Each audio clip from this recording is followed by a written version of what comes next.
What's her name? The name of the baby is Namirembe Maria. And your name? Alex Mutemwa. Say, ah. All of our patients travel from several hours away. They just stay here all week waiting for their turn for surgery because it's too far to go home in between. They're sleeping under the stars to get the surgeries that they need. We have to get an operation so that this baby comes normal, like the others. And it was there when she was born, so present at birth. Do you want us to remove that surgically? Yes. It's an orchestra of healthcare professionals that make a procedure for a patient successful. Nothing to eat or drink from midnight till tomorrow. Come back tomorrow, 7:30 in the morning.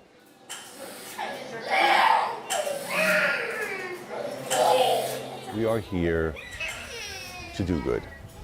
I think to do good, to help people who are less fortunate than we are, to help people who are marginalized and just shunned from society. We're here to help. She was the first one, remember? Yeah, I do. Yeah. Yeah. So those things that we know we made a difference on, and we don't expect them to return, and we think that we cured the problem, and that's very satisfying. How life-changing is that for a baby like that? Well, not only for the baby, but for the family. There's always going to be a stigma to any kind of problem that is obviously an abnormality. And I think in any culture, I'm sure in this culture, that can be problematic. So I think we took care of that for that one child and that family. Everything went very well. So she did great. Dr. Pickens and I were able to get that mass out. She has some big lymph nodes around there that over time are going to go down, so it'll be less prominent on that side, but she did great with everything. Perhaps this one moment with this person is the reason why I was placed on this earth, to help this person. Maybe. Maybe. So first day is always clinic day. Not allergic to anything? We all know that we're here for the people of Rakai and for humanity. Sometimes itchy. We're all really excited to get going and get started. It takes so long to get here from anywhere. But once we get here, I think we kind of put our feet to the ground and we get things done. Because there are lots of people who are in need of these surgeries. We have our surgeries lined up, so I think we're going to have a great week. Accident.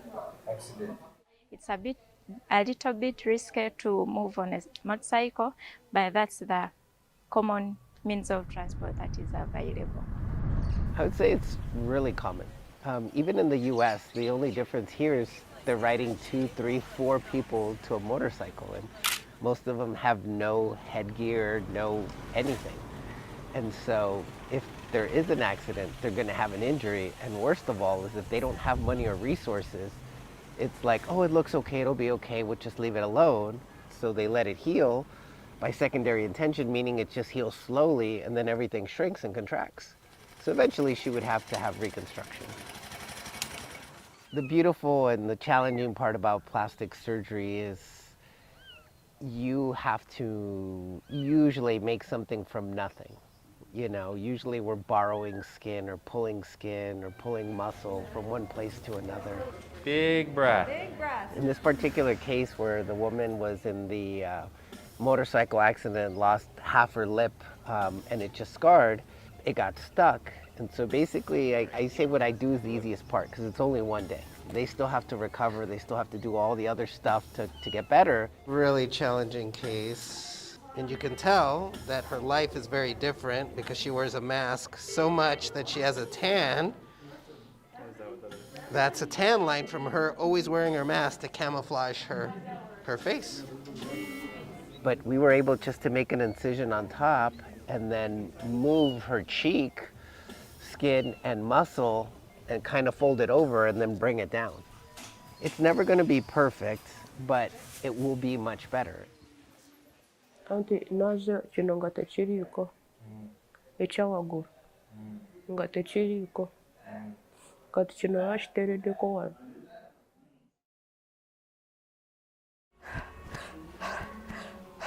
If it goes up and down, that's respiratory distress. They need to be intubated. You know, the big part about what we do with Operation International is we really strive to train the local doctors. We also have a class running in parallel with the OR for fundamentals of critical care support. And so that's a certificate class from the Society of Critical Care Medicine. Okay. And so we're able to give them that education and knowledge to do critical care. And we are thankful to Operation International and Dr. Caroline. Myself, I was so much interested in how to intubate a patient, the management of the airway, because we know that if in cases of an emergency, if you're a doctor or a nurse and you don't know how to manage an airway, definitely you lose that patient. So anyone that's breathing, you know, something is wrong. Something is very wrong. Pay attention to these patients. If you saw a picture of him, it literally looks like somebody has their hand, and it was what, maybe an inch of scar tissue holding his throat. And that's hard to deal with. And he would just wear a black mask, not covering his face, but literally covering the bottom part of his neck so nobody would see him and ask him questions, I'm assuming. Okay, Brian, we have 1 hour to do this. That's it. Let's get some blue towels for this if we can, Brian. Because this is going to be bloody and messy. I want his extension as much as possible because look, there's a space under here. Look at this. So there's going to be a shit ton of hairs on it when you open that up? Oh yeah, it's going to literally be full of like your facial hair stuck in a ball. Like a hairball that you see in the sink or in the shower, but it's stuck under tissue. Let him go. Yeah, quick one.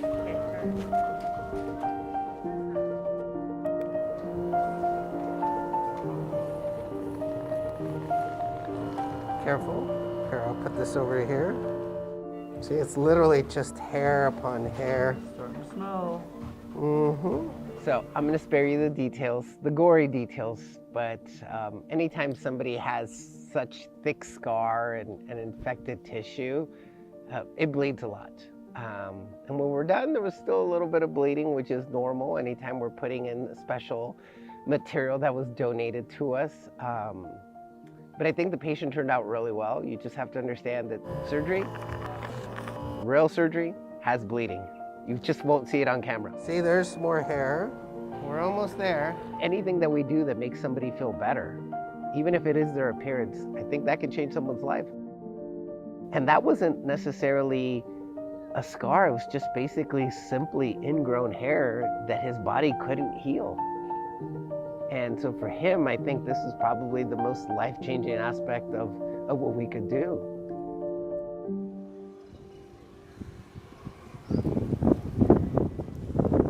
And then we headed off to the orphanage, and we got to the orphanage, the Jack's orphanage, about 7:45 in the morning.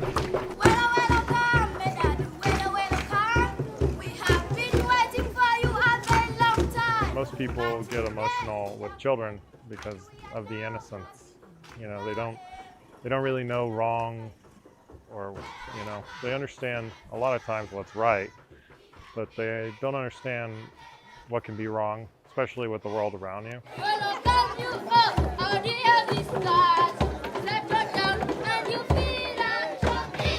It's really medical volunteers changing the world to make it a better place, to make sure that people aren't forgotten in all different walks of life. I know there are still good people out there, and I know that the good people outweigh the bad people. The thing that gives me hope is there are people that are willing to do this, and there are people who want to help, and there are people who open their hearts to do this, and that's what it's all about. That's what makes a difference.